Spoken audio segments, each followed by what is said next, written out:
Então, dando abertura aqui oficial do evento, seguimos mais um dia do projeto Expansão em Movimento, um projeto totalmente gratuito, online para você, educador, pessoa com deficiência, pessoa sem deficiência, interessados, curiosos, pais.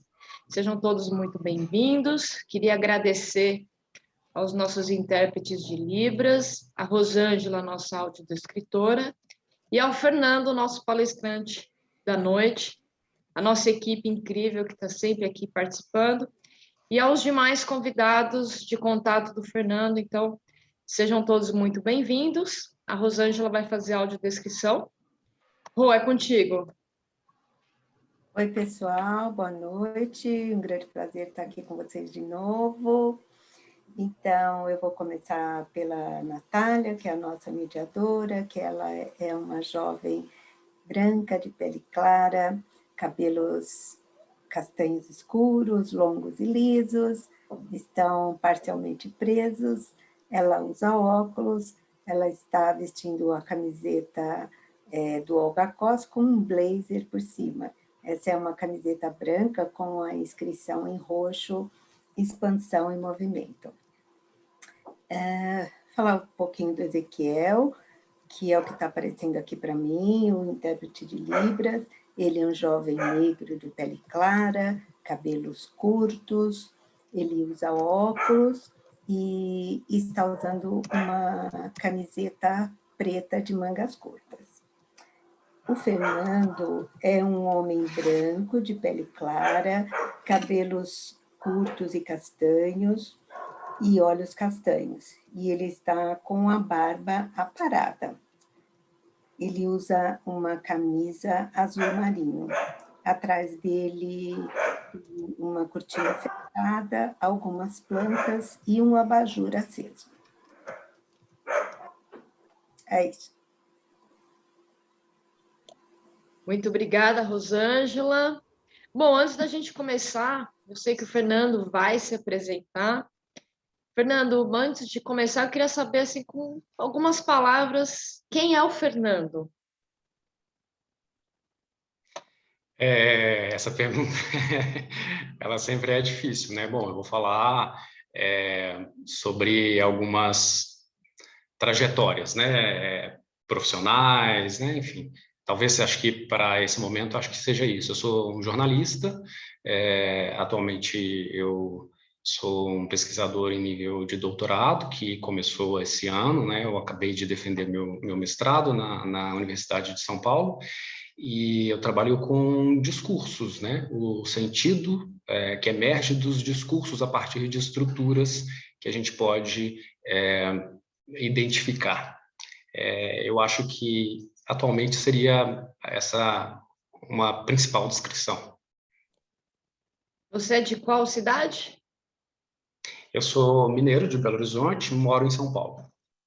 Sotaquezinho, assim, a gente sempre gosta de perguntar, né? Parabéns aí pelo seu mestrado, muita sorte, muitos estudos no seu doutorado, muito sucesso. Por nada. Se você quiser, já pode começar a compartilhar sua tela, porque eu vou fazer uma pergunta quando você compartilhar sua tela também. Certo. Foi.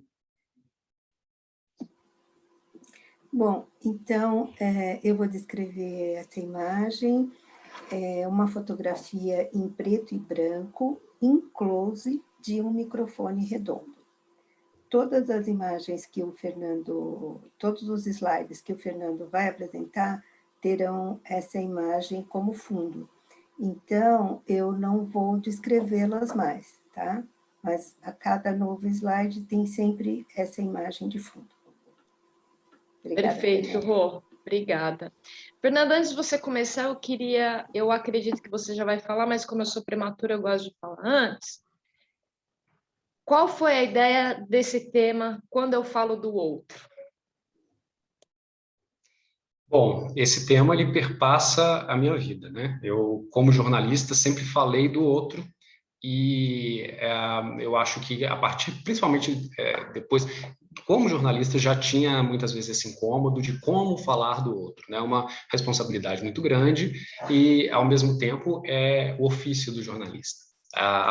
Talvez isso tenha me levado para esses estudos do discurso, porque eu queria entender um pouco mais. Esse outro que é o diferente, esse outro que não sou eu, e que, ao mesmo tempo, eu carrego tantos conceitos e preconceitos. Eu acho que é basicamente isso. Assim, esse tema percorreu toda a minha vida, desde a minha infância. Eu, muito jovem, ainda era criança, com 10 anos de idade, eu escrevi um livro para contar uma história, que eu queria contar histórias de pessoas, foi publicado, e depois saiu no jornal, e eu acho que isso atraiu a minha atenção também, né, para esse ofício, né, de aparecer uma notícia no jornal. Meu avô também tinha uma máquina de escrever, que eu tenho essa máquina até hoje em casa, então essa ideia de falar sobre o outro sempre esteve presente na minha vida. Perfeito. Agora é contigo. Tá, joia. Eu vou pedir só um minutinho aqui, eu vou parar, eu compartilhei a tela errada, eu coloquei o PDF, na verdade, é essa daqui, que é de slide. Pronto, acho que resolveu. Foi? Essa slide ou ainda é o PDF? Na verdade, não está aparecendo nada. Deixa eu tentar, então, mais uma vezinha.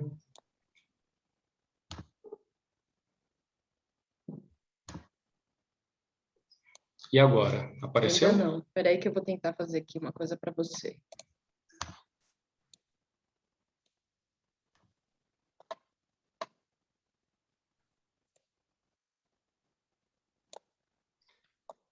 Tenta fazer agora.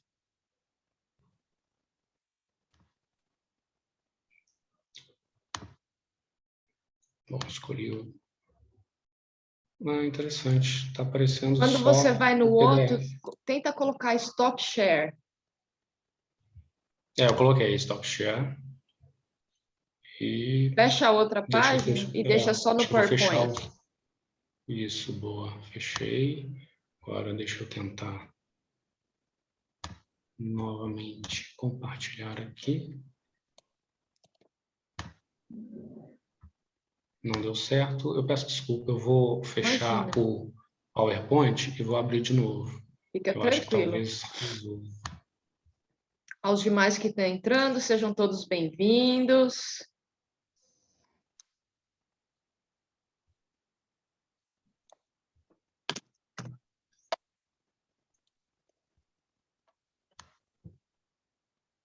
Pessoal, ao longo da palestra, quem tiver pergunta, pode mandar a pergunta no chat, que a gente vai colocando elas por ordem, ok?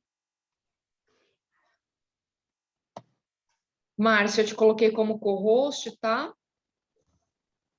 Tá joia. Se for entrando, eu vou abrindo. Caso eu caia aqui.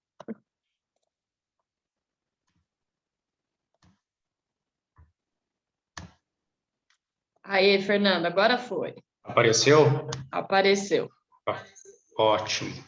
Vamos lá, então. Bom, eu queria primeiro agradecer a presença de todo mundo, queria agradecer o convite, né? Eu agradeço a Silvia, o Luan, Natália, te agradeço também, né? Que a gente teve, principalmente o contato foi com vocês três, né? E estou conhecendo hoje o Thiago, o Ezequiel e também a Rosângela, a gente já se falou mais cedo também no WhatsApp.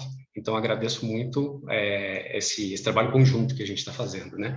Muito obrigado, gente, e muito obrigado a vocês que vieram para conversar um pouco sobre essa questão, que eu acho que é uma questão que eu trago a partir de um ponto de vista meu, que é de jornalista, um ponto de vista comunicador e também de estudo dos discursos, mas que essa questão perpassa a nossa vida de várias formas, né? Perpassa a nossa comunicação interpessoal, a ideia que a gente faz do outro, né? Bom, esse tema, então, né, quando eu falo do outro, é muito forte, né? Às vezes a gente não para pensar a imagem que a gente faz a respeito do outro. E esse outro, geralmente, é aquilo que a gente não é, né? Isso tem muitos impactos, e é basicamente sobre isso que eu queria conversar. essa ideia de falar sobre aquilo que a gente não é e, ao mesmo tempo, a gente é. Porque a gente só se transforma sujeitos a partir da construção de um outro, a partir de uma relação. A gente não existe sem esse outro, sem essa relação. Só que a gente não se dá conta, porque isso parece um pouco contraintuitivo, né? Para falar para vocês assim, né, sobre esse tema, a gente já antecipou um pouco, né, sobre apresentações. Atualmente eu estudo esse tema, ainda está numa fase de levantamento de textos, mas são textos de jornais ao longo de 20 anos. E essa também é uma relação que eu posso falar, eu sou um aprendiz, né, com as pessoas que lidam com a questão da deficiência, e eu acho que é sempre um conhecimento construído, né? Porque eu estou aqui num lugar diferente, não é um lugar de vivência, é um lugar de observação, e agora também é um lugar de observação como pesquisador. A minha ideia é, ao longo de 20 anos, do ano 2000 até 2020, trabalhar com alguns textos que foram publicados em jornais de grande circulação, que são o Globo, Folha de São Paulo e o Estado de São Paulo, falando sobre a população LGBTQIA+, pessoas com deficiência e populações negras. E para isso, qual foi o recorte? Eu pensei em falar justamente naquele momento que a mídia usa como sendo a agenda setting, é o termo técnico, né, que vem do inglês. É uma agenda mesmo que a mídia precisa cumprir. Ou seja, datas comemorativas ou datas marcantes, importantes, são momentos que precisam ser noticiados, né? Então, eu escolhi algumas datas específicas que eu já vou passar para vocês. Mas só para, antes de passar esse slide, o tema da pesquisa é: quando eu falo do outro, o direito à voz e as estratégias de visibilidade ou apagamento do sujeito no discurso jornalístico. Agora, falando sobre as datas. Eu escolhi o dia 28 de junho, que é o Dia Internacional do Orgulho LGBTQI+, em função, né, de um fato que teve várias manifestações que ocorreram em função de batidas policiais que eram muito frequentes no bar Stonewall Inn, nos Estados Unidos, que isso era, assim, patentemente atos de preconceito contra essa população. O dia 20 de novembro, que é o Dia da Consciência Negra, ele só foi instituído no calendário escolar em 2003 e faz referência à data histórica, né, de que a gente tem notícia, de que teria ocorrido a morte de Zumbi dos Palmares em 1695. Então, a gente vê, né, 1695, no calendário escolar só a partir de 2003 que a gente começa a ter essa referência. E o dia 21 de setembro, que eu acho que é bem mais próximo da realidade de muitos da nossa audiência aqui hoje, né, que trabalham com esse tema, que é o Dia Nacional da Pessoa com Deficiência. Ele foi instituído no Brasil em 2005, ou seja, é muito recente também. Então, a ideia é por que começar a partir dos anos 2000? Para entender mesmo, antes dessa instituição de datas, como é que era o tratamento nas notícias de jornal. Esse tratamento ele existia nessas datas ou começou a ser uma coerção em função dessa agenda? E mesmo a partir dessas reportagens, foram basicamente uma coerção dessa necessidade, né, de é preciso se falar porque existe um dia, ou, na verdade, tem algum tipo de fator de inclusão, né, algum tipo de tentativa de mudança mesmo ali enfim, nessas discussões, né, na caracterização do outro a partir do jornalismo. E aí, uma reflexão, né, que me mobilizou para pensar esses temas, é isso que eu estava falando para vocês, né? O jornalismo ele pode dizer e ele também pode dizer ao não dizer. Então, mesmo com essas datas e mesmo com essa necessidade, a partir da instauração dessas datas, mesmo com essa necessidade de se falar, de se publicar, Às vezes, dizer é não dizer. E não dizer é dizer. Às vezes, a publicação de reportagens pode simplesmente reproduzir estereótipos, ou pode simplesmente, como sendo um fator mesmo obrigatório em função dessa agenda, ser uma reprodução de reportagens dos anos anteriores. Aquele mesmo formato, aquelas mesmas pessoas compondo as reportagens, que os jornalistas usam o jargão, né, personagem, que parece que está sendo uma história, né, para quem não é do jornalismo, parece até um pouco ofensivo, né, porque parece que é uma história irreal que está sendo contada ali. Então, a minha ideia é mesmo buscar essas respostas, né? Eu não estou indo com nenhum tipo de resposta pronta, mas a gente sempre tem, né, hipóteses.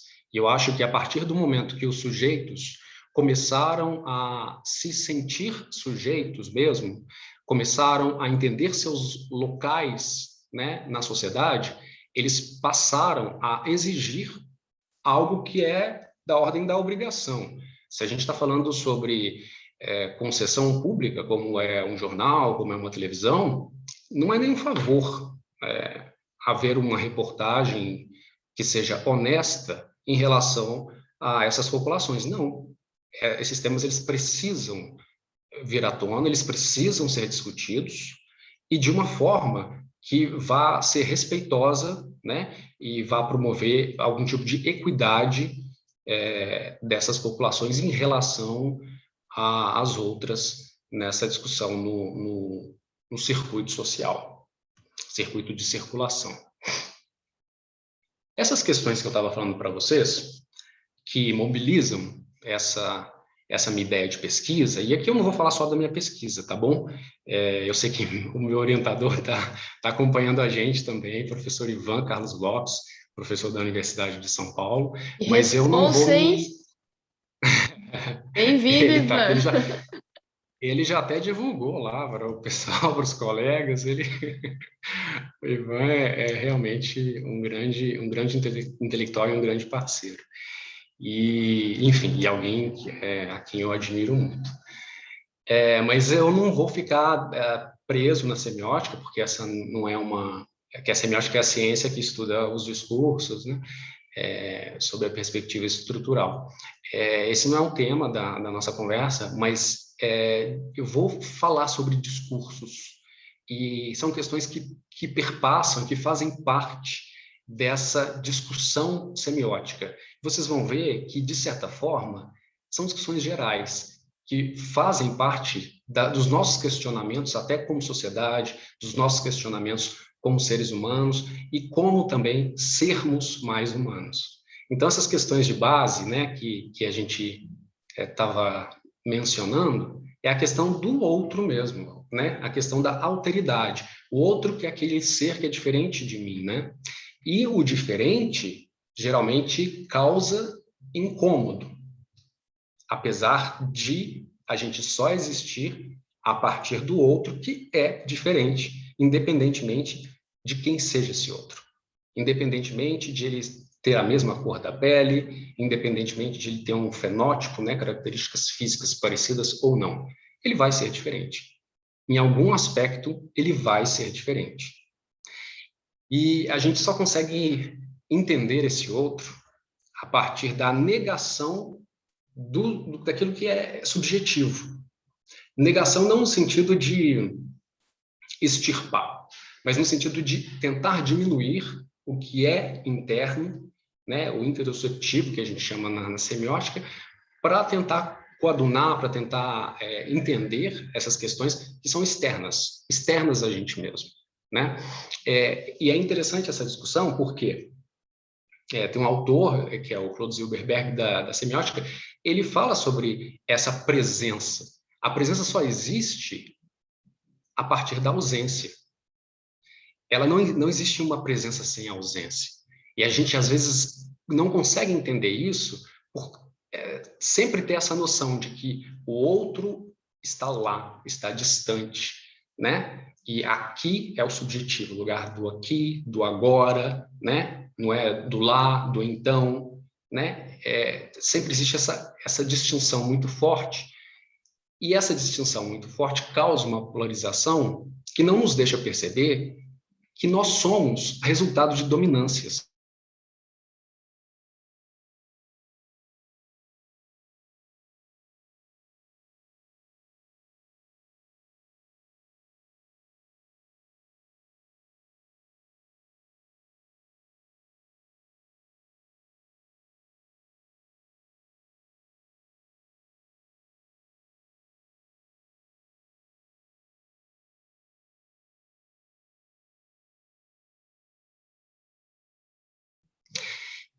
Ainda na questão da mídia, que é essa questão da mobilização da minha pesquisa.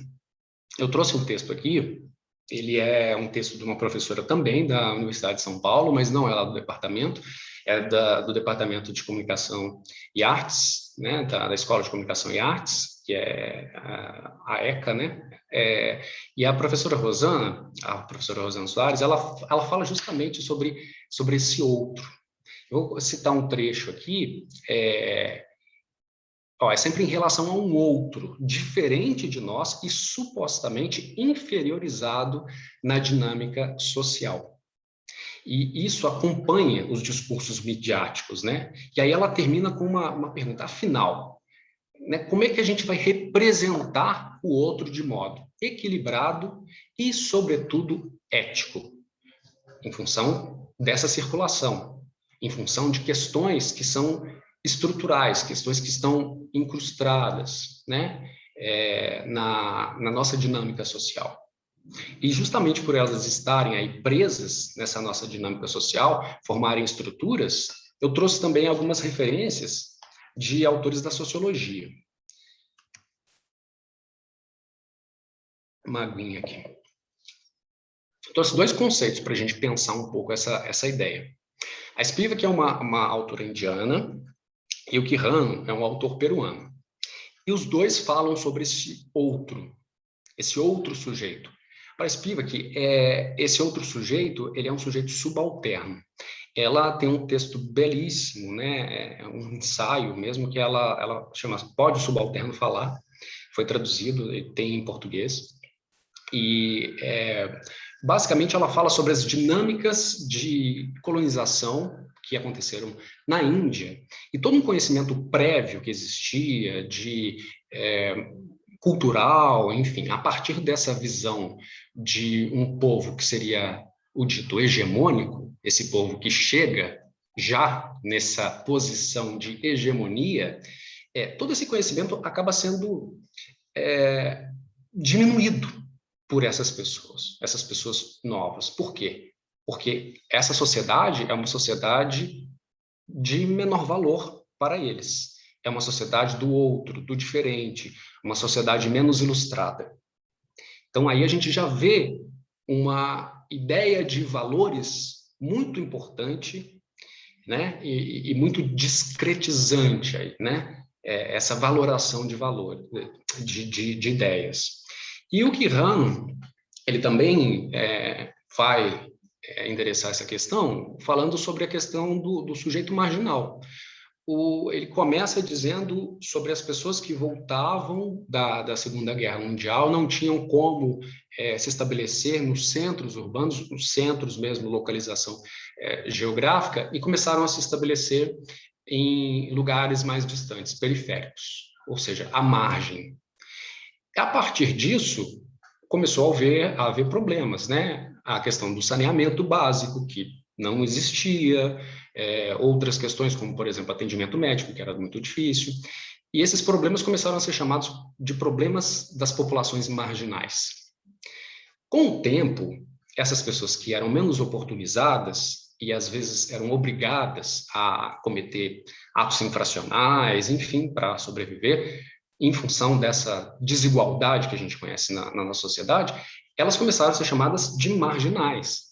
Acho que tem uma relação muito grande com o que a gente acompanha hoje nas comunidades, nas favelas, né? Muitas vezes, as pessoas que não têm qualquer envolvimento com atos ilícitos, elas são chamadas de marginais, de favelados, né? São estereótipos, são ideias desse outro, o outro sujeito, que são estruturadas, que estão ali na margem do nosso pensamento quando a gente vai falar sobre o outro, né? O outro, como a professora Rosana mostrou naquela citação que eu falei para vocês, que vai ser sempre menor do que a gente, vai ser sempre diminuído. E essas dinâmicas sociais, que formam cristalizações de estruturas, elas podem ser reforçadas ou elas podem ser amenizadas pelo discurso da mídia, né? Esse sujeito que é um sujeito subalterno, como diria Spivak, que é um sujeito diminuído, e esse diminuído é muito importante, o termo é muito importante porque não é menor, é um sujeito diminuído mesmo, enfim, acaba tendo esse caráter, né, de repetição. A gente vê uma sociedade, vamos dizer, à margem, em Maceió, em Belo Horizonte, em São Paulo, as favelas, as comunidades, não tem muita distinção. E na mídia isso sempre foi tratado dessa maneira, né? De forma a homogeneizar essas pessoas. São pessoas das comunidades, são pessoas faveladas, assim como também em relação à deficiência. Quando se começou a falar sobre a síndrome de Down, essas pessoas eram chamadas de mongoloides, né?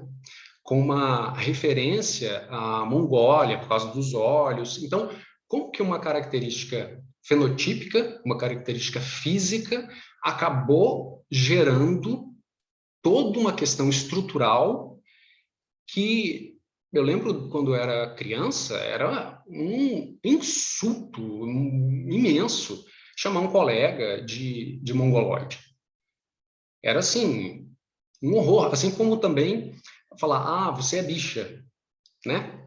Hoje eu acho que existe um movimento, ainda precisa de muito apoio, mas existe um movimento de as pessoas, os agressores entenderem um pouco mais, não fazerem isso, e as pessoas que são agredidas, muitas vezes falar, peraí, eu tenho a minha subjetividade, ela precisa ser respeitada. Eu não admito que você faça isso, porque para você ter a sua subjetividade respeitada, você precisa respeitar a minha, né? Então, eu acho que é basicamente essa ideia de ir fazendo ajuste, sabe? É como se fosse uma tensão que é preciso, às vezes, quando existe hegemonia, que está aqui em cima, ela precisa ser confrontada, para que a gente possa trazer ela um pouco mais aqui para baixo e tentar fazer esse ajuste e buscar uma equidade, não uma igualdade, como a gente sempre discute, né? Porque a igualdade não é equânime, é realmente uma equidade, trazer quem precisa de mais suporte, vai ter mais suporte. E dessa forma,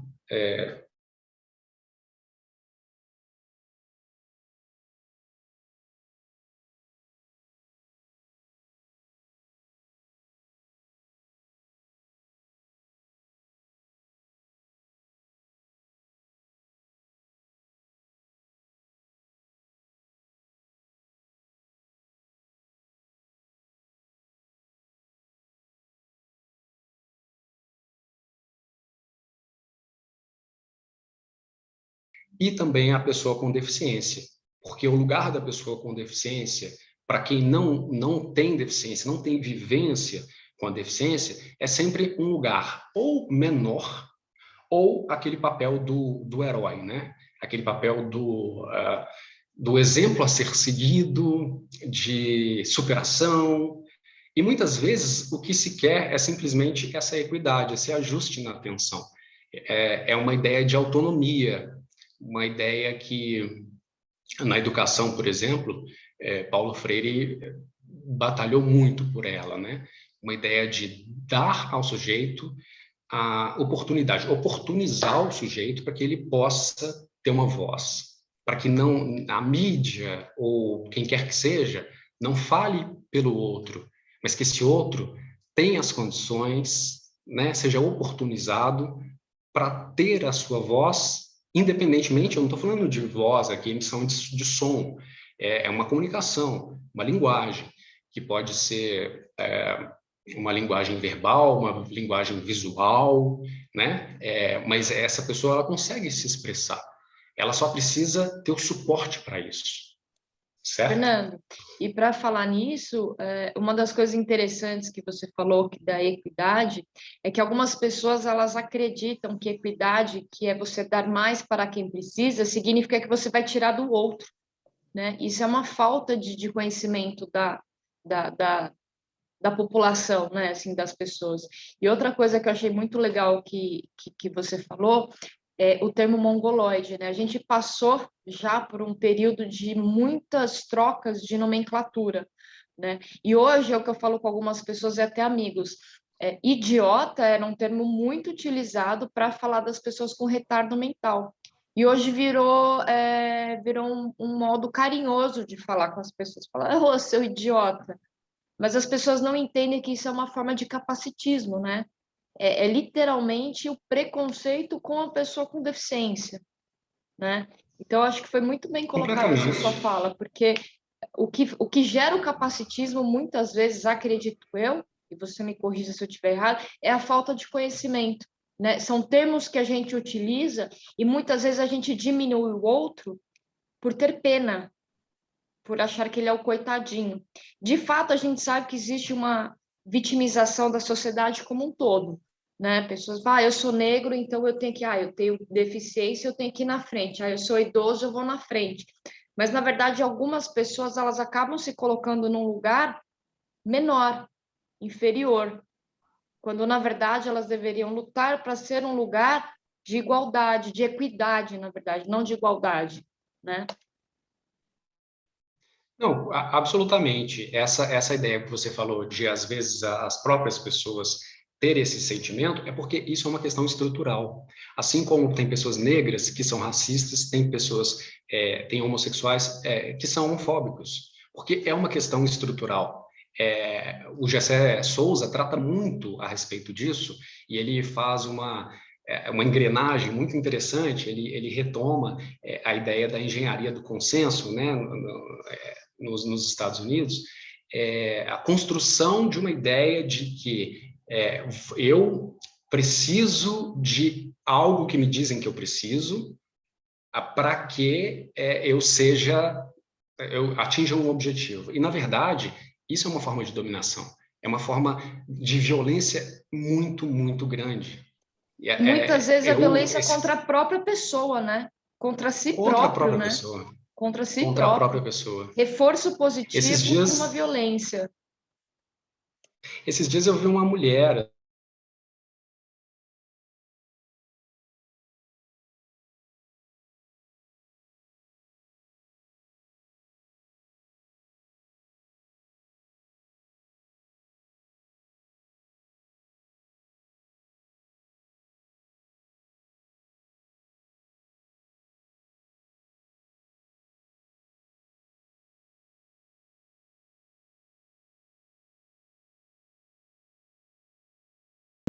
a potência da linguagem, a força do discurso, né? E vou falar sobre essa coisa da colonização, né, da língua, que é muito, muito interessante. Mas voltando... Oi. Só falei obrigada. Alguém falou comigo? Ah, que isso. Eu que agradeço. Eu acho que a sua colocação foi muito pertinente. Vai fazer todo sentido lá mais para frente também. E aí, isso, assim, no âmbito do jornalismo, eu estou falando do jornalismo, mas é claro, a partir do meu ponto de vista como profissional, mas a partir das nossas relações de forma geral, acho que a gente deveria estar aberto a entender antes, né, de ir adiante. Então, no caso do jornalista, o jornalista ele precisa apurar, ele precisa ouvir antes de contar, ou pelo menos entender. Se ouvir também, ele não é literal, né? Enfim, ele não precisa ser ouvir, pode ser entender da maneira, da linguagem que essa pessoa domina. Então, precisa apurar para depois contar uma história, precisa entender o universo do outro para depois falar sobre o outro. Eu acho que todo mundo deveria ter isso em mente. Mas nessa correria do dia a dia, nessa ideia da estabilização sempre pelo aumento, que é o Hartmut Rosa, que é um sociólogo também, ele fala que a nossa sociedade ela é estabilizada pelo aumento, né? Pela medida do aumento. E é justamente isso, é o tempo cada vez menor.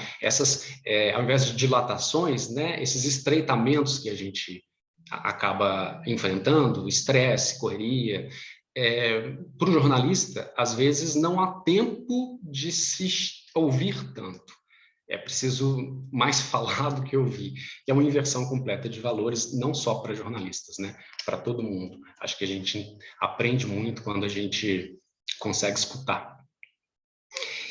E aí, eu chego a esse problema em relação à mídia. O que é incluir, hein? Só falar do outro é incluir?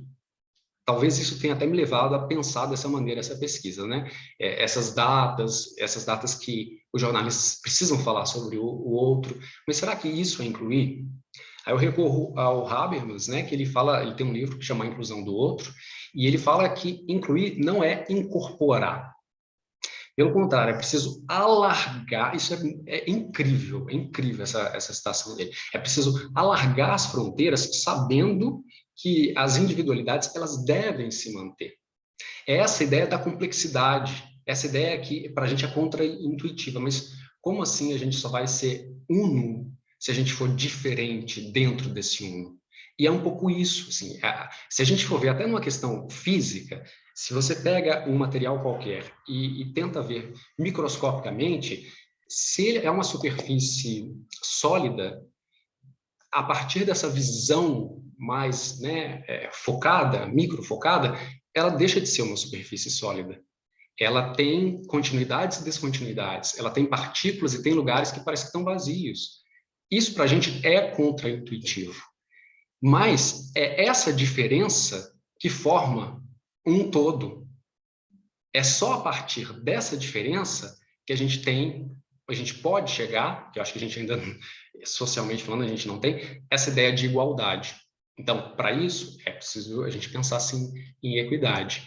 E essa mesma discussão sobre individualização, a gente tem, você falou sobre o capacitismo, o Vitor de Marco, ele fala no livro dele, claro, o tema principal é o capacitismo, e escreve super bem, indico muito o livro dele, mas o tema principal é o capacitismo, mas ele fala sobre o que é incluir. Incluir não é anexar, não é só colocar junto, não é só trazer a discussão, não, é preciso haver estratégias para que haja uma inclusão realmente efetiva, né? E o Fábio Watanabe, que está nos ouvindo aí, pediatra, também trabalha com essa ideia da inclusão, né, a partir da individualização, né, o indivíduo tendo essa autonomia. Como é que a gente encontra, então, um caminho aí de ajuste?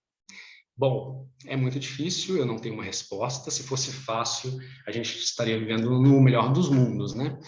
Mas o que eu penso, depois eu quero ouvir vocês também, porque eu estou aqui, eu acho que é para aprender, principalmente, né? Como eu disse, a questão da deficiência é uma questão próxima, muito próxima a mim, mas não é de uma vivência direta, né? É uma vivência indireta. Então, na minha opinião, eu acho que a gente tem que pensar numa ideia de letramento, uma ideia de exposição mesmo. Ou ler textos de pessoas que têm deficiência, ler mais intelectuais negros, intelectuais LGBTQI+, e tentar entender universos diferentes dos nossos, para que a gente possa ser um sujeito mais plural. Porque essa ideia de existência mesmo, que é uma ideia também, se a gente for pensar nos estudos do discurso, é uma ideia de construção. Ninguém é separado do mundo, ninguém está numa redoma.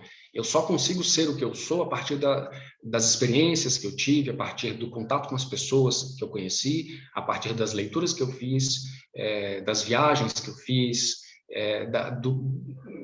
a exposição cultural, né, a culturas diferentes da minha que eu tive. Então, eu acho que é preciso que a gente está sempre aprendendo,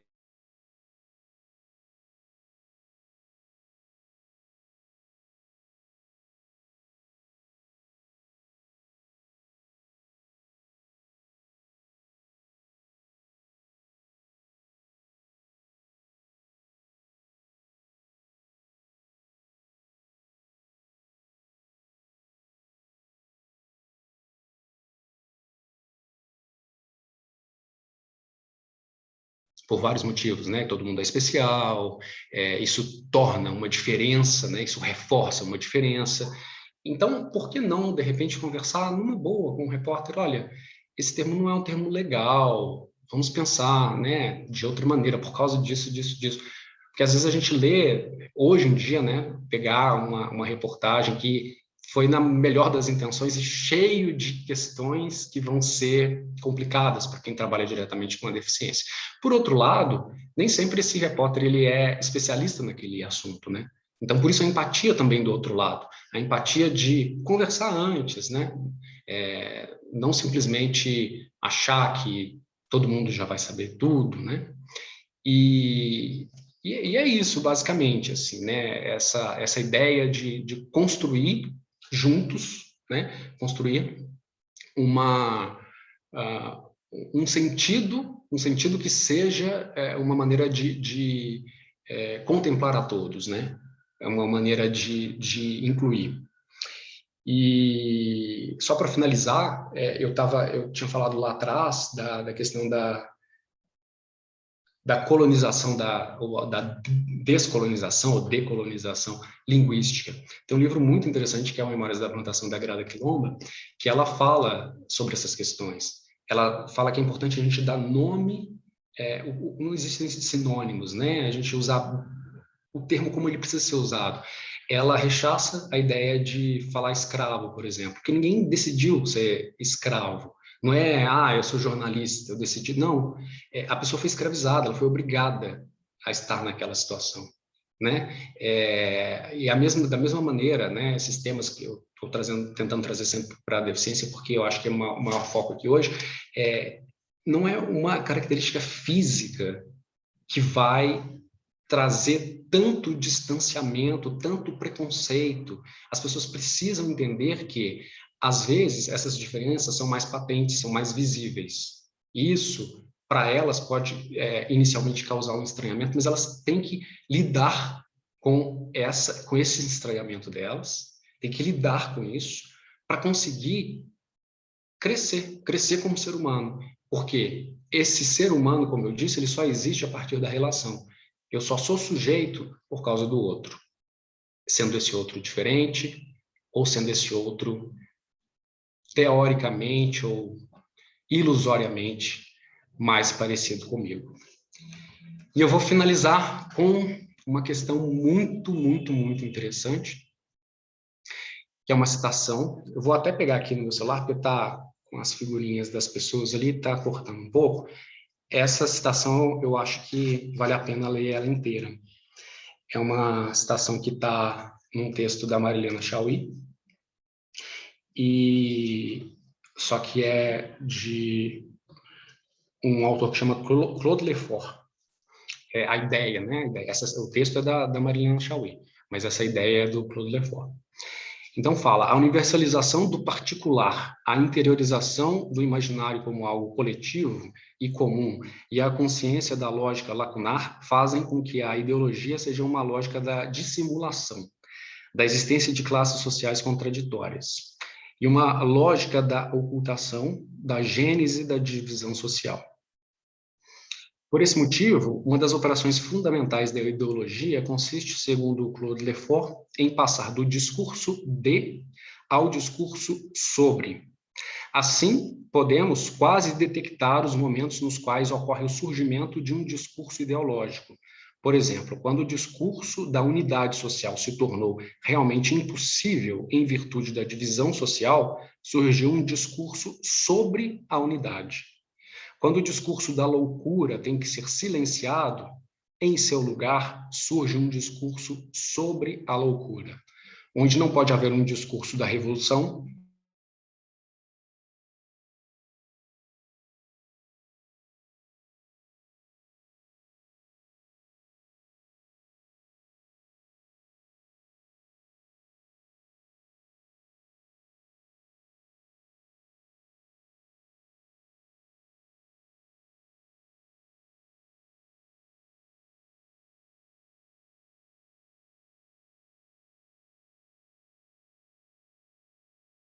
Eu trabalho atualmente com 4 deficientes visuais e eu achei muito importante isso que você abordou, da questão, né, de como a gente falar. E eu acho que não é somente o falar também, é o agir, né? Como a gente trata essas pessoas e de que forma que a gente se comporta quando a gente está com elas. Um questionamento que eles fazem muito é que essa semana, um deles me falou uma frase que eu achei muito pesada, né? Que ele falou assim, que a sociedade enxerga eles como pessoas dignas de dó. E eles falam dessa questão também, desse afastamento, né? Ou seja, as pessoas não sabem lidar com eles, mas também não têm a liberdade de chegar para perguntar, sabe? E, às vezes, também, por exemplo, né, num fato simples, às vezes, de conduzi-los para atravessar uma rua, a gente simplesmente, na maioria das vezes, pega ele pelo braço e os conduz, mas, na verdade, não é assim, né? Então, nesse tempo, tem 2 anos e meio que eu trabalho com eles, assim, então eu percebi que a falta de comunicação, a gente parar para entender, não só pela deficiência deles, mas até mesmo o dia a dia, o que pode facilitar a vida deles ali, é algo que a gente precisa melhorar muito, né? Eu, inclusive, comecei a escrever sobre isso.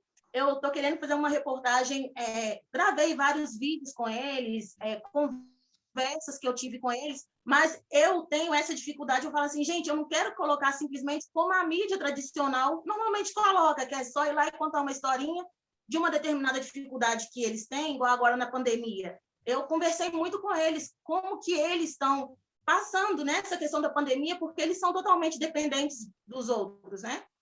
E eu vi que essa questão da comunicação precisa melhorar muito, não apenas na forma que a gente se refere a eles, né? Seja não só deficientes visuais, mas com outras deficiências também. E na forma que a gente pode melhorar a vida deles na sociedade, sabe?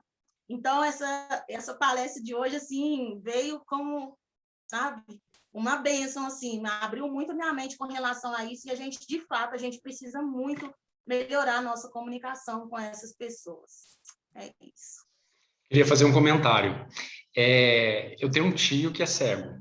Ele é cego, assim, desde criança. Ele foi brincar com, tipo, algum tipo de espoleta, não sei, do meu avô, e ficou cego. E ele é professor de francês, ele conseguiu, depois de adulto, tinha um estacionamento aqui em São Paulo, ele era professor concursado e trabalhou no Banco Itaú também, não sei a função, mas enfim. Eu acho que a ideia é um pouco essa, assim, entender que eles não precisam de ajuda em tudo, eles precisam ser oportunizados, eles têm um potencial imenso como qualquer um de nós, assim.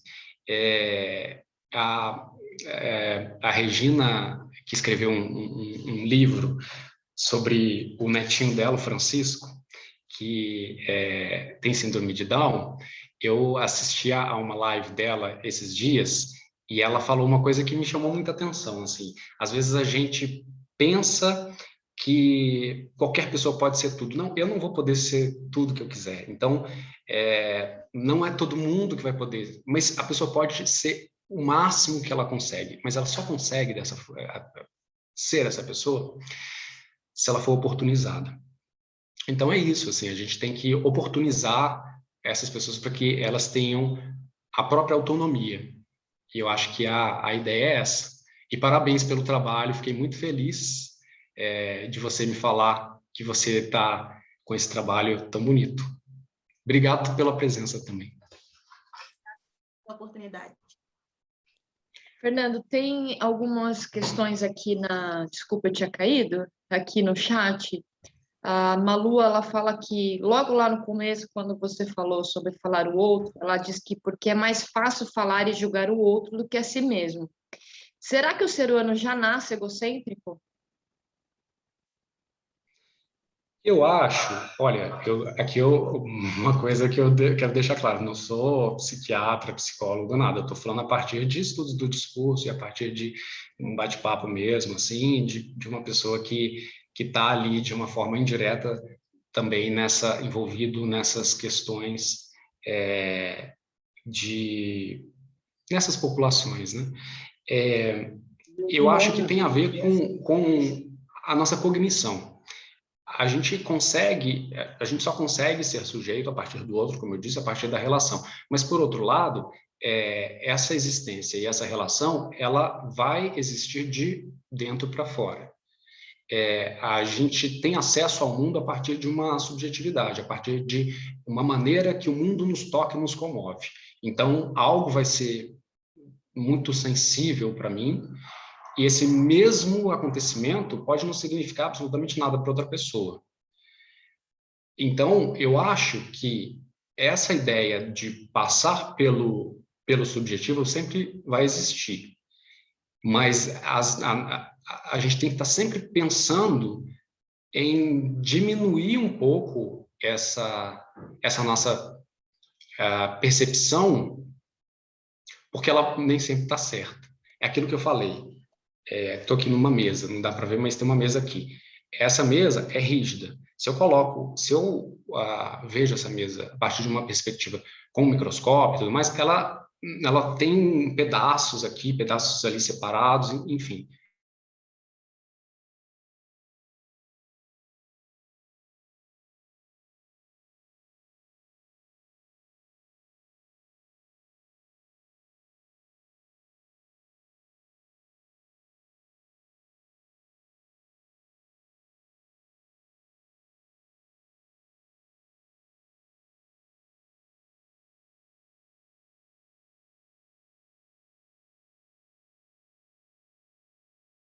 Tecnologias, por exemplo.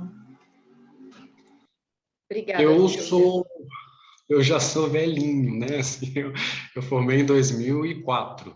Eu não sei se a Kelly que está aí, eu acho que ela é bem mais jovem que eu, ela pode dizer. Na minha época não tinha, assim, esse olhar, como tem várias outras carências, sabe? Carência, por exemplo, tem uma disciplina jurídica, acho que seria bastante importante para tentar entender mais de Constituição, tentar entender mais sobre direitos do consumidor, enfim, tem várias ausências, porque a ideia que sempre se faz, né, que é um estereótipo também, é que o jornalista tem que ser um especialista em generalidades, né? Então, vai poder navegar, surfar em vários temas, não vai ser um expert, mas vai se virar. Enfim, há controvérsias.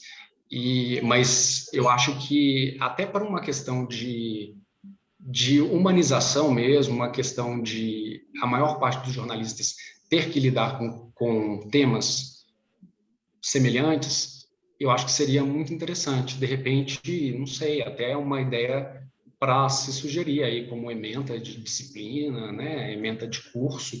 Eu acho que essas discussões elas precisam estar na academia, não só na academia, precisam estar principalmente na sociedade. Mas a academia, ela forma pessoas para a sociedade, né? Eu achei muito pertinente o que ela disse, que a Malu disse. Ô, Fernando, só para fazer uma observação, eu formei em 2017 e não teve as minhas disciplinas não travei. Mas essa semana eu recebi uma nova grade de jornalismo. O ano passado, a grade de jornalismo em praticamente todas as instituições passou por uma reformulação. Eu até tenho esse PDF, eu não sei quem está querendo aí, mas essa nova grade, ela inclui muitas outras matérias que a gente não tinha. Inclusive, tem até matéria de direito, tem umas outras matérias lá também, que é bem bacana.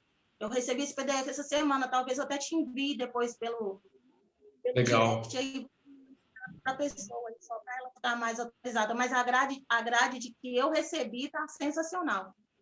Que bom saber. Mas eu acho que em relação à deficiência não deve ter, né? Você chegou a ver? De qual assim, porque eu li ela uma vez, mas eu te envio o PDF para você dar uma olhada. Mas está uma grade muito complexa, em vista do que das grades anteriores, essa de agora está sensacional. Assim, tem matérias que são muito importantes, assim, principalmente para a gente, jornalista. Fico feliz em saber. E aí a Kelly compartilha contigo, você compartilha com a gente vai compartilhando com o mundo. Eu tenho três coisas que eu anotei aqui, que eu queria falar. A primeira é o discurso do Nada Sobre Nós Sem Nós, né, que é voltado quando principalmente a gente fala da pessoa com deficiência. Isso é muito importante, né? Eu não preciso eu falar da pessoa, ela pode falar. A gente tem pessoas participando aqui, como a Márcia, ela tem paralisia cerebral e ela fez uma palestra conosco. E ela começou dizendo assim, as pessoas me perguntam se a minha deficiência ou a minha paralisia ela vai ser para sempre ou se passa. E ela simplesmente falou assim, não, mas a paralisia cerebral não é uma ação transitória.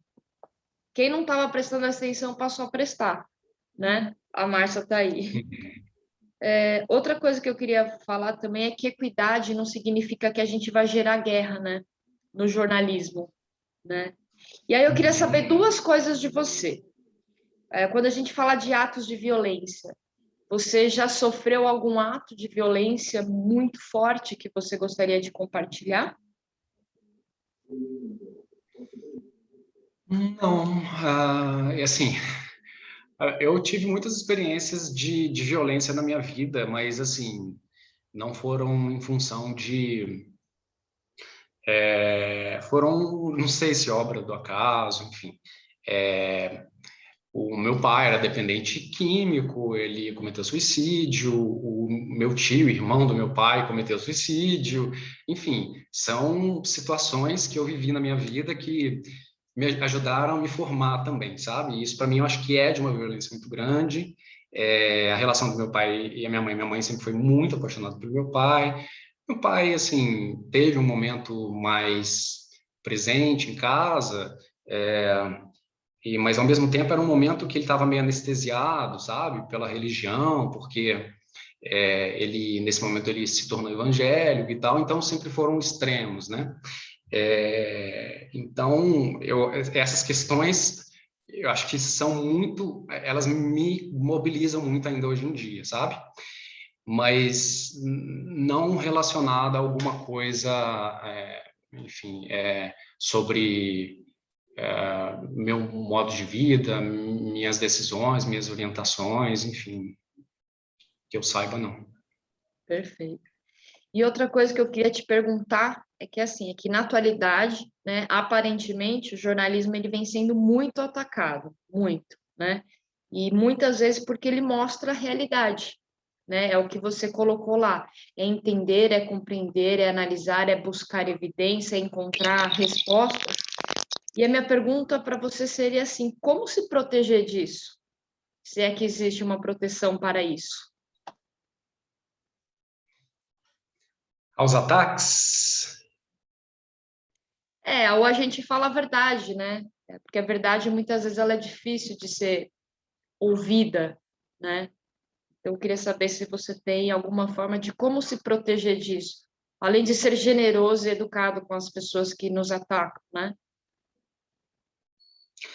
É uma situação muito complicada. Você disse também em relação a fake news, né? Porque isso virou uma guerra, né? A gente está querendo gerar equidade e, ao mesmo tempo, algumas pessoas acham que a gente está querendo gerar guerra, quando, na verdade, a gente só quer mostrar o que está acontecendo para ajudar as pessoas a se encontrarem também, a formarem as suas próprias opiniões, né? Sim, são questões muito contemporâneas e são desafios grandes, tem muita gente debruçada sobre isso. Por exemplo, em relação à questão da automatização, né, do aprendizado de máquina e tudo mais. Por quê? Porque muitos dizem, não, peraí, a internet foi só uma ferramenta que deu voz ao que as pessoas já tinham internalizado. Por outro lado, você vê assim os bots, a programação de robôs, né, para fake news, que às vezes uma pessoa produz assim um estrago até mundial, né, e começa a mandar para o WhatsApp e tudo mais, e teoricamente as pessoas têm uma tendência a achar que algo que venha como embalado como notícia, aquilo é notícia, né? E, por outro lado, tem a ideia também do sistema de valores. A gente estuda isso também nos nossos, em relação ao nosso aos estudos, né, discursivos, a gente está dentro de um sistema de circulação de valores. Se aquilo tem um valor para mim, ele vai me afetar sentimentalmente, emocionalmente, né? É o que a gente chama de, vai tocar ali no sensível, muito mais do que no inteligível, né? Toca nos dois, mas às vezes mobiliza mais as questões sensíveis de uma maneira diferente. Então, é muito mais fácil você compartilhar uma notícia que você acredita, mesmo que ela tenha o potencial de ser falsa, do que isso, assim, corroborando essa notícia, né? Do que você compartilhar uma que você não acredita. Você pode até compartilhar que você não acredita, mas você vai estar falando mal daquela notícia. Falando, isso é manipulação e tudo mais. E por mais que essa notícia seja verdadeira. Então, tem uma questão de mobilização do sensível e do seu sistema de valores também. Eu estou falando, por enquanto, do fenômeno das fake news, né? Então, é um sistema muito complexo e que foi magistralmente, porque isso, por mais que tenha sido usado para o mal, a gente tem que reconhecer, é de uma inteligência muito grande, né? Isso daí envolve estudos sobre cognição, enfim, muitas questões. Agora, em relação a se proteger dos ataques, eu não sei como se proteger, assim. Tem pessoas algumas pessoas não têm conversa com algumas pessoas e elas vão te atacar independentemente do que você faça. Eu acho que o que eu faço, enfim, tem pessoas que me seguem, que me mandam inbox, que me atacam, enfim, porque como eu trabalhei em televisão, então eu já tive uma capilaridade grande de entrar na casa das pessoas, né, e tudo. Hoje não estou nesse meio mais, mas tem essas pessoas. Tem pessoas que me atacam. Para mim é indiferente, assim, eu tento não dar voz para essas pessoas, sabe? Não deixar, é claro, se for, eu estou falando de ataques, né? Se for uma crítica que seja educada e tudo mais, acho que a gente tem que refletir, né? A gente tem que estar sempre refletindo para tirar um pouco daquilo que a Malu falou sobre a questão do ego e tudo. Mas se for uma crítica pela crítica, você pensa, essa pessoa vai fazer diferença em que nível, assim, na minha vida? Eu acho que é um pouco não amplificar, né, esse ódio. Mas é só o que eu acho, tá? Eu não estou falando Sim. que isso é o Não, eu que você concordo, fez. porque hoje em dia é muito discurso de ódio, né? Quando, na verdade, uma das coisas que eu estava conversando com algumas pessoas é que no começo da pandemia, a gente não sabia o que era o vírus, até hoje, talvez, a gente ainda não saiba muito. E aí, teve um momento que eu me peguei assim, meu pai me mandando um monte de mensagem, um monte de coisa, eu lia e aí abri outra notícia, chegou um momento que eu falei, você começa a ficar doente de tanto que você lê doença, né? Porque virou o mal do mundo, assim, é só falar coisas ruins, né? Infelizmente, a gente viramos números, mas, assim, tem algumas notícias que ainda são muito boas, né? Então, inclusive, nessa parte de jornalismo, eu acho que a gente tem que ter muito cuidado, né? Com o jornalismo que a gente opta por assistir, né? Absolutamente. Porque isso também vai deixando as pessoas um pouco confusas, né? Eu fico confusa todo dia. De manhã é uma notícia no jornal, à noite, antes de dormir, eu falo, vou ler para ver se melhorou. Não, mas só piora, né? É claro que a gente está falando de fatos, né? Mas eu acho que a gente tem que ter muito cuidado com o que a gente escolhe, né? Porque isso pode levar a gente a um caminho, muitas vezes, sem volta, né? Que são aquelas pessoas que você não tem conversa mesmo. Não existe conversa, né? E a nossa preocupação... Entender também, Oi? desculpa te cortar, mas entender também, você falou sobre a questão do que escolhe. Entender também que nem sempre a escolha é só daquilo que a gente gosta. Às vezes está exposto a um outro tipo de discurso, por mais insosso que esse discurso seja, mas com um senso crítico. Com um senso crítico. Vou me expor a esse discurso, mas eu vou tirar uma opinião a respeito. Por quê? uma ideia, sempre teve esse mito de que o jornalista e o jornalismo é imparcial. Imparcialidade não existe. Não existe. Você ser um sujeito, você já está passando pela subjetividade. Então, essa ideia é uma ideia, qualquer discurso tem se não uma intenção, uma intencionalidade, né? Eu não sei se faz sentido para vocês, porque para a gente faz, assim, nos nossos estudos, mas mesmo que não seja uma coisa consciente, digamos, sabe? Tem sempre uma motivação, mesmo inconsciente, ali por trás.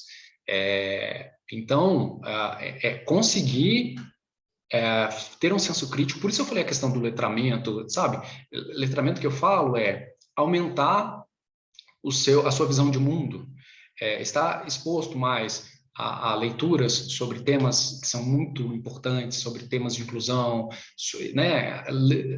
Assistir a vários telejornais, por exemplo, ler várias questões, porque também não se expor simplesmente também não é o melhor dos mundos, né? Às vezes a gente precisa sim desligar a televisão. Eu posso falar que desde que eu parei de trabalhar em televisão eu assisto pouquíssimo, mas ao mesmo tempo a gente precisa também se informar. A gente precisa ler, a gente precisa formar a nossa opinião a partir de pontos de vista.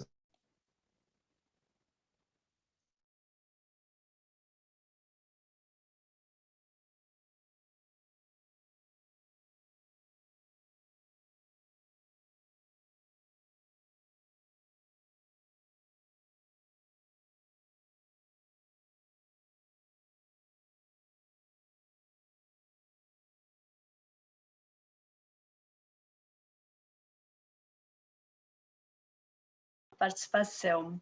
E Natália voltou. Só vou te falar uma coisa, assim, daí um depoimento meu aqui dentro do Instituto, que a gente tem várias matérias que foram publicadas, tanto nas revistas como nos jornais e na TV, que às vezes a gente é preciso ter empatia também pelo jornalista, assim, porque como você disse, eles não sabem de tudo, né? Então, cabe a nós que estamos trabalhando, seja em qualquer tipo de serviço, informar qual é a nossa especialidade, porque uma palavra muda todo o sentido da matéria, né? Da reportagem que vai. E dentro desses 14 anos aí de instituto, a gente pode ler muita coisa que, de fato, traduzem o nosso trabalho com toda a seriedade que ele é. E uma das reportagens mais marcantes, acho que nesse tempo, porque eu estou desde o início do Instituto Alcós, foi uma reportagem que foi ao ar durante 3 minutos na TV, num horário nobre, uma coisa que é muito difícil de ter, onde o jornalista teve toda a sensibilidade de captar tudo aquilo que ele viu e assistiu no encerramento de um projeto nosso, né? E ele quis entender exatamente tudo aquilo que ele tinha visto, né? E ele fez 1000 perguntas, e quando ele foi traduzir, ele traduziu exatamente aquilo que a gente quis mostrar. Então, essa troca, como você diz, ela é muito importante, né? Ninguém nasce sabendo, ninguém escolhe o caminho que vai fazer, mas precisa ter essa empatia aí pelo outro mesmo. Parabéns, adorei por tudo que você falou aí, e muito obrigada pela participação. Cadê a Natália? Caiu de novo? Estou aqui. Então continua, Natália. Obrigada, Não, Fernanda. Eu só queria ler 2 comentários, assim. Um foi da Silvia, que ela falou que temos que ajudar os jornalistas a entender o outro, que uma palavra muda o sentido e o olhar, né? E a Tânia também disse que adorou, que tem comunicação na formação dela, e a sua fala foi muito pertinente, né? E a Paty também falou que é importante aprender a separar e entender o que é fato, notícia, e o que é opinião pessoal. Eu acho que eu concordo com todos, eu acho que a gente tem que equalizar, né?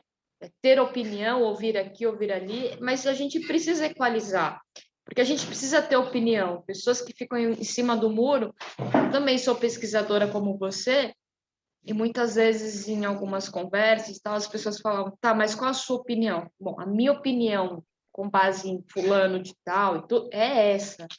Que é aquelas pessoas que falam, eu não sei, talvez... E a gente também vive um momento de que a gente vai se apoiando ao que vem sendo falado, né? Ou com os nossos amigos, né? Eu vou na opinião, já que eles estão falando, eu não vou eu colocar a minha opinião, né? Mas eu acho que foi, assim, a sua palestra, ela agregou demais, não foi uma palestra técnica, né? Foi uma palestra muito humanizada, né? A importância do olhar do outro, o olhar da pessoa com deficiência, essa valorização, e valorizar um não significa desvalorizar o outro, isso você deixou muito claro, foi muito importante essa sua colocação, e gerar equidade, né? Acho que a nossa missão na vida é, por onde passarmos, que a gente possa plantar uma semente, né? Eu vou dar minha opinião agora, eu acho que você plantou uma semente em mim muito bacana, no sentido de buscar evidências mesmo, porque a gente que trabalha com pesquisa gosta de evidência, né? Então, assim, em nome de todos os participantes, a nossa equipe, coordenadores, os intérpretes, a Rosângela, queria te agradecer imensamente pelas suas contribuições. Apesar de eu ter caído algumas vezes, continuou gravando, então a gente vai disponibilizar esse acesso para atingir outras pessoas também com as informações, né? Então, assim, queria te agradecer em nome do Instituto e dizer que as portas do Instituto estão abertas para ti, seja bem-vindo, venha fazer jornalismo conosco, você é um agregado nosso daqui para frente. Se alguém discordar... Natália, eu que agradeço muitíssimo, e para mim é uma honra estar aqui, o trabalho sério que vocês fazem, que impacta, né, um trabalho de impacto, que impacta não apenas pessoas em vulnerabilidade social, pessoas com deficiência, mas uma sociedade, a família, né, e essa ideia de envolver outras pessoas também, como é o meu caso, né, essa conversa colateral, né, vamos sentar aqui, vamos conversar, vamos trocar experiências, isso é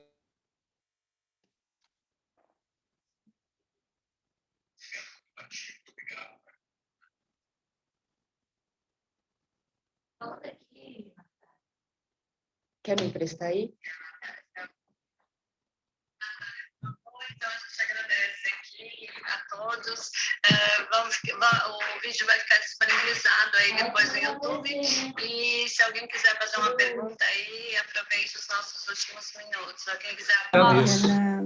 Eu voltei só para o boa noite. Boa noite. Vem causando, chega causando. Entrei usando o blazer porque eu estava com frio, mas de tanto que caiu eu fico suando aqui, enfim. Você fez de propósito, só para eu ter que perguntar algumas coisas, né? Obrigada. Quando a gente coloca a Silvia, a Patrícia, a Márcia como co-host, são pessoas que a gente trabalha em equipe, né? Então tá sempre mesmo. Uma dando suporte para outra. Exatamente. Fernando, muito obrigada. Meninas, muito obrigada. Tenham todos uma excelente noite. E o que a Malu falou, quando reduzir esse momento difícil que estamos vivendo, esperamos vocês, esperamos todos, inclusive, para conhecer o Instituto, conhecer e apoiar a nossa causa, tá bom? Então, cuidem-se, por favor, cuidem-se todos, por favor, e a gente se vê no próximo.